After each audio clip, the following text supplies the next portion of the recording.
Hello दोस्तों। आज की इस रोमांचक कहानी में आपका स्वागत है। मेरा नाम साहिल है और मेरी उम्र 20 साल है। हमारा घर 2 मंजिलों का था। नीचे हम रहते थे और ऊपर हम हमेशा किराएदार रखते थे। पिछले कुछ महीनों से मेरी बहन की शादी की तैयारियां चल रही थीं, इसलिए ऊपर का कमरा खाली किया गया था। कुछ ही दिनों में दीदी की शादी हो गई और वो अपने ससुराल चली गई। शादी का समारोह पूरा हुए 2 महीने हो चुके थे, इसलिए मेरी माँ ने उस कमरे को फिर से किराए पर देने का फैसला किया। रोज कई लोग उस कमरे को देखने आ रहे थे, लेकिन मेरी माँ ने फैसला किया था कि वो कमरा केवल एक परिवार को ही देंगी, क्योंकि कॉलेज के छात्रों को कमरा देने पर वो बहुत शोर करते हैं और समय पर किराया भी नहीं देते हैं। कुछ दिनों बाद एक फैमिली किराएदार के रूप में हमारे घर आई। वो परिवार बहुत सीधा साधा और शिष्टता से भरपूर था। उसमें माँ बाप और सीमा नाम की उनकी बेटी थी। सीमा की उम्र थोड़ी ज्यादा थी, लेकिन वो बहुत ही होशियार और गुणवान थी। उसे पढ़ाई करने और किसी ऊंचे पद की नौकरी करने की बहुत इच्छा थी, इसलिए उसने अभी तक शादी नहीं की थी। उसके माता पिता ने कई बार उसे शादी के लिए कहा था, लेकिन वो हमेशा कहती थी कि पहले मुझे एक अच्छी नौकरी मिल जाए, फिर मैं शादी के बारे में सोचूंगी। सीमा के माता पिता भी उसके सपनों का समर्थन करते थे। सीमा सच में बहुत पढ़ाकू लड़की थी। वो हर साल कॉलेज में टॉप करती थी। सीमा अपनी पढ़ाई में इतनी मग्न रहती थी कि कभी-कभी तो मुझे भी उस पर बहुत गर्व होता था। दूसरी तरफ मैं भी पिछले 1-2 साल से परीक्षाओं की तैयारी कर रहा था। मेरा ग्रेजुएशन पूरा हो चुका था, लेकिन कुछ तकनीकी समस्याओं, खासकर इंग्लिश की वजह से मुझे पढ़ाई में बहुत दिक्कत आ रही थी। एक शाम की बात है, मैं और मेरी माँ घर में बैठकर टीवी देख रहे थे। तभी सीमा हमारे घर आई। वो पिछले महीने का किराया देने आई थी। उसने मेरी माँ के हाथों में किराया पकड़ाया और जाने लगी। तभी मेरी माँ ने उससे पूछा कि सीमा, तुम्हारी पढ़ाई कैसी चल रही है?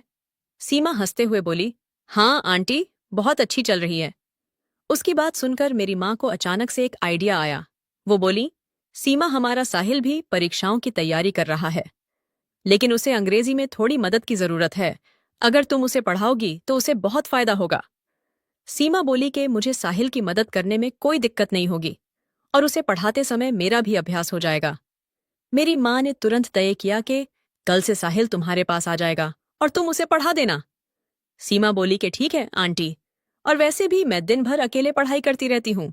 अगर साहिल भी मेरे साथ पढ़ाई करेगा तो इसमें हम दोनों का फायदा होगा। फिर दूसरे दिन तय समय के अनुसार मैं सीमा के पास कुछ किताबें लेकर गया। वो कमरे में बैठकर पढ़ाई कर रही थी। उसका दरवाजा थोड़ा सा खुला था, इसलिए मैंने हल्के से दरवाजे पर दस्तक दी। उसका ध्यान मेरी ओर गया। वो तुरंत उठी और हंसते हुए बोली, के आओ साहिल, मैं तुम्हारा ही इंतजार कर रही थी। उसने मुझे बैठने के लिए कुर्सी दी। वो बोली कि क्या मैं पूछ सकती हूँ कि तुम कब से तैयारी कर रहे हो? मैंने बताया, मैं पिछले 1 साल से कुछ किताबें पढ़ रहा हूँ। इस पर वो हंसते हुए बोली कि अच्छा ठीक है, लेकिन मुझे तुम पर काफी मेहनत करनी पड़ेगी। सीमा सच में बहुत होशियार थी। वो अलग अलग विषयों पर मुझे भरपूर जानकारी देती थी। उसके बोलने और समझाने के अंदाज से मुझे उसके ज्ञान का पता चल जाता था। एक दिन मैंने उससे कहा कि सीमा, मुझे तो इन सब बातों की बहुत कम जानकारी है। वो बोली कि तुम चिंता मत करो, मैं धीरे धीरे तुम्हें सब कुछ सिखा दूंगी और फिर तुम भी आत्मविश्वास के साथ पढ़ाई करोगे। सीमा घर पर अकेली रहती थी क्योंकि उसके माँ बाप दोनों नौकरी के लिए सुबह ही बाहर चले जाते थे और शाम को वापस घर लौटते थे। मुझे सुबह, दोपहर, शाम या जब भी समय मिलता था, मैं उसके घर पढ़ाई करने चला जाता था। अब हमारे बीच काफी अच्छी दोस्ती हो गई थी। सीमा बहुत खूबसूरत थी। उसके काले लंबे बाल, पतली कमर और चांदी सा चमकता रंग उसे और भी खूबसूरत बना देते थे। गले के नीचे से वो इतनी आकर्षक थी कि कोई भी उसे देखकर मोहित हो जाए। वो हमेशा पंजाबी सूट पहनती थी और दुपट्टे के इस्तेमाल से उसकी सुंदरता और भी निखर कर सामने आती थी। कुछ महीनों बाद बैंक में एक अच्छे पद की नौकरी के लिए वैकेंसी निकली थी, इसलिए हम दोनों उस परीक्षा की तैयारी करने में लग गए थे। मुझे बैंकिंग के क्षेत्र की नौकरियां ज्यादा पसंद हैं, इसलिए मैं इस मौके का फायदा उठाना चाहता था। एक दिन कुछ काम के चलते मुझे उसके घर पढ़ाई के लिए जाने में देर हो गई। करीब 2 बजे जब मैं ऊपर गया तो मैंने देखा कि उसका दरवाजा खुला था। मैंने दरवाजा खोलकर देखा तो वो झाड़ू लगा रही थी। वो झाड़ू लगाने में इतनी व्यस्त थी कि उसे मेरे आने का पता ही नहीं चला। वो झाड़ू लगाते समय नीचे झुकी हुई थी और उसने अपने कंधे पर दुपट्टा नहीं लिया हुआ था। हालांकि मैं देखना तो नहीं चाहता था, लेकिन अचानक से मेरा ध्यान उसकी सुंदरता पर चला गया। उसे देखकर मैं कुछ पलों के लिए स्थिर हो गया। उस पल मुझे समझ में आया कि मुझे अपना ध्यान कहीं और नहीं लगाना है। मैंने तुरंत खुद को संभाला और उसे आवाज दी कि सीमा, मैं आ गया। उसके बाद उसका ध्यान मेरी तरफ गया। वो मेरी तरफ देखकर बोली कि अरे, आज तो तुम काफी देर से आए हो। मैंने हंसते हुए पूछा कि तुम दोपहर में झाड़ू क्यों लगा रही हो? वो बोली कि कुछ नहीं, बस थोड़ी सी गंदगी हो गई थी। लेकिन शायद तभी उसे याद आया कि उसने दुपट्टा नहीं लिया हुआ है। वो तुरंत झाड़ू वहीं रखकर पीछे वाले कमरे में भाग गई और कुछ ही पलों में वो दुपट्टा लेकर बाहर आई। मुझे उस पल थोड़ी शर्मिंदगी महसूस हुई। मैं अंदर गया और कुर्सी पर बैठ गया। वो भी मेरे सामने आकर बैठ गई और फिर हम दोनों पढ़ाई करने लगे। हमने अपनी किताबों में ध्यान लगाकर पढ़ना शुरू किया। दोपहर में हम जब भी पढ़ाई करते थे, वो हमेशा कुछ नाश्ता बनाती थी और मुझे भी खिलाती थी। आज भी वो खाने के लिए पकौड़ियाँ लेकर आई थी। 5 बजे की तरफ वो बोली कि मुझे बाजार से कुछ सामान लाना है, लेकिन बहुत आलस आ रहा है। मैंने उसे चिढ़ाते हुए कहा कि मुझे बता दो क्या क्या लाना है, मैं ले आऊंगा। वो बोली कि नहीं, तुम नहीं ला सकते। फिर मैंने थोड़ा मजाक करते हुए कहा कि अरे, ऐसा क्या है जो मैं नहीं ला सकता? वो हंसते हुए बोली कि तुम रहने दो, मैं ही चली जाऊंगी। मैंने कहा कि अच्छा ठीक है, अगर तुम्हें आलस आ रहा है तो मैं तुम्हें गाड़ी से लेकर चलूंगा। तुम जल्दी से अपना सामान ले लेना और जल्दी से वापस घर लौट आएंगे। मेरी बात सुनकर वो थोड़ा सोचने लगी और बोली कि चलो फिर ठीक है। शाम को 6 बजे मैंने अपनी बाइक निकाली और नीचे इंतजार करने लगा। थोड़ी देर में सीमा नीचे उतर कर आई। उसने चटक लाल रंग का एक पंजाबी सूट पहना हुआ था। मेरी नजर एक बार उस पर गई और टिकी ही रह गई। मैंने खुद को संभाला और गाड़ी चालू की। वो बैठने वाली ही थी, तभी मैंने उससे कहा कि सीमा, अपना दुपट्टा संभाल के रखना।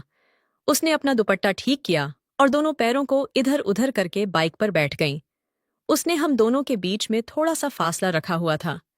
हमारे गांव के रास्तों पर बहुत गड्ढे हैं और मेरी बाइक भी पुरानी थी, इसलिए हमें बहुत झटके लग रहे थे। झटकों की वजह से कुछ ही देर में सीमा ने अपना कोमल हाथ मेरे कंधे पर रख दिया। उसके स्पर्श से मुझे बहुत अच्छा लगा, लेकिन मैंने अपना पूरा ध्यान बाइक चलाने पर केंद्रित रखा। हम बाजार पहुंचे और उसने जल्दी से अपना सामान खरीदना शुरू कर दिया। हमें वहां ज्यादा समय नहीं लगा और सामान खरीदने के बाद हम दोनों वापस घर लौटने लगे।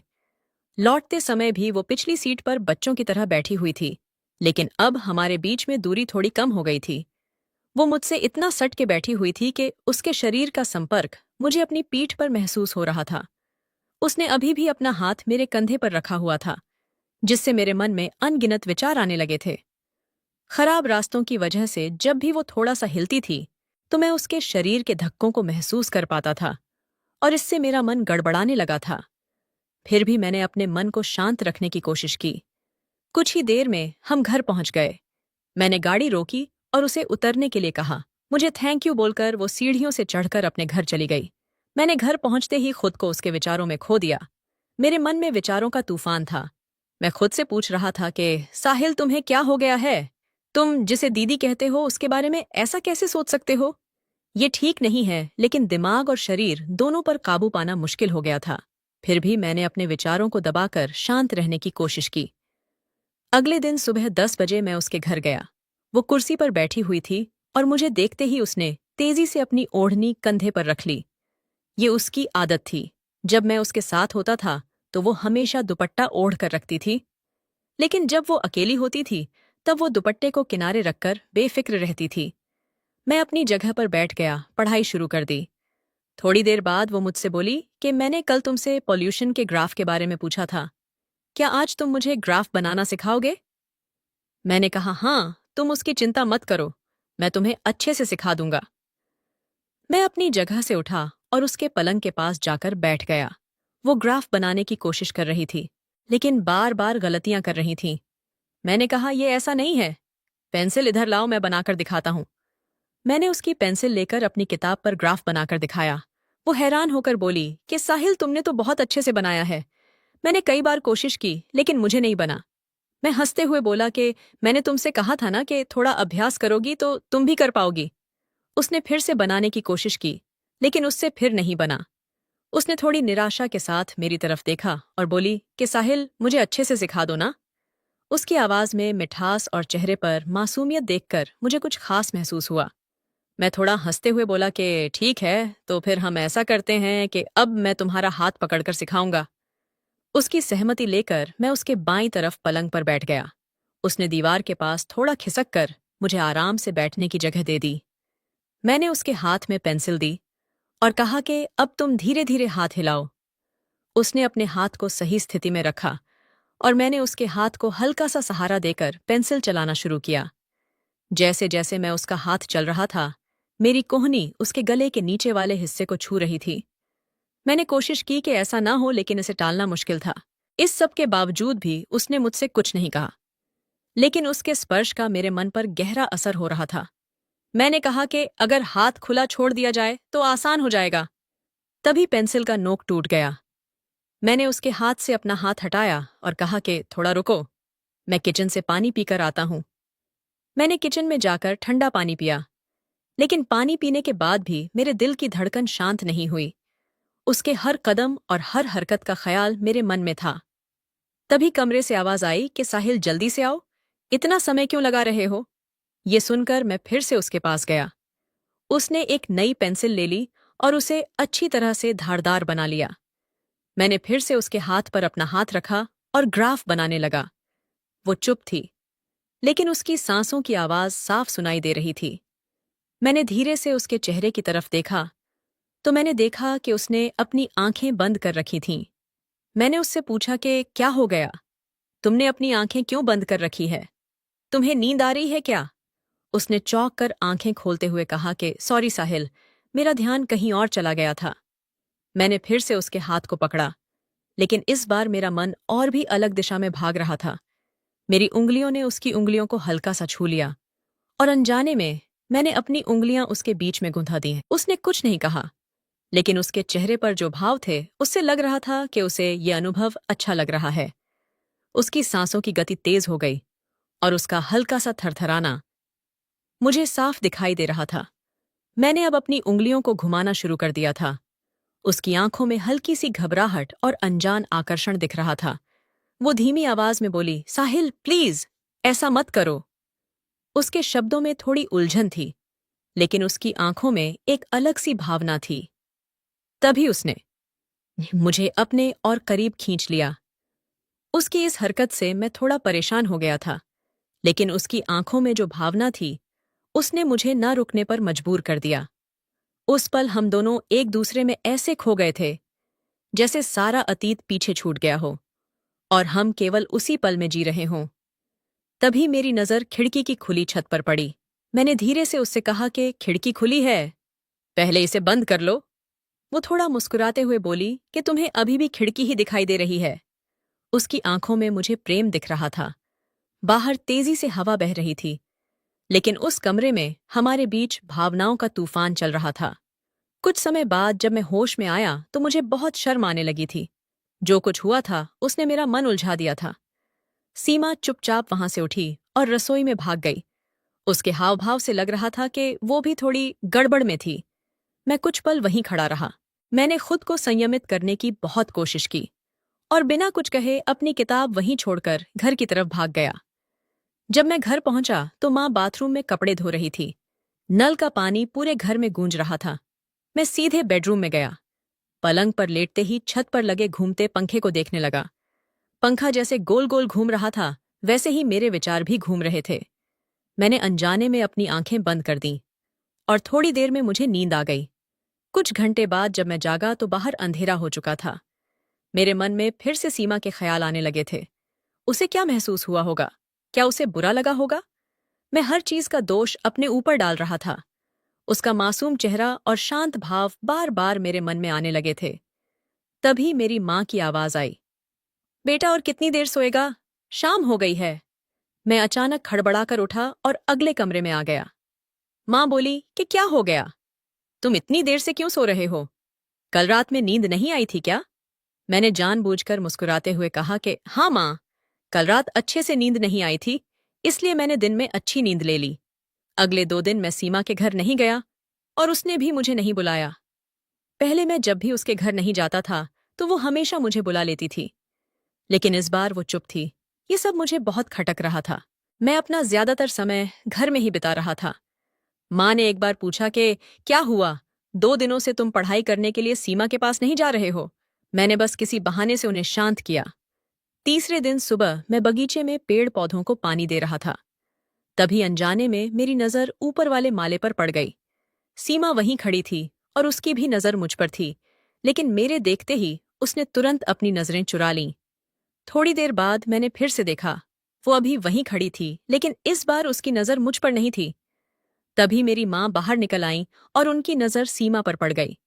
वो सीमा से बोलीं कि क्या बात है सीमा, 2 दिन से पढ़ाई बंद है? ऐसा लगता है कि कोई समस्या है। सीमा झिझकते हुए बोली, नहीं आंटी, परीक्षा नजदीक है इसलिए पढ़ाई कर रही हूँ, और साहिल कहता है कि उसका सिर दर्द कर रहा है, इसलिए वो नहीं आया। माँ ने मेरी तरफ मुड़कर पूछा, क्या हुआ है तुझे? तुमने मुझे कुछ क्यों नहीं बताया?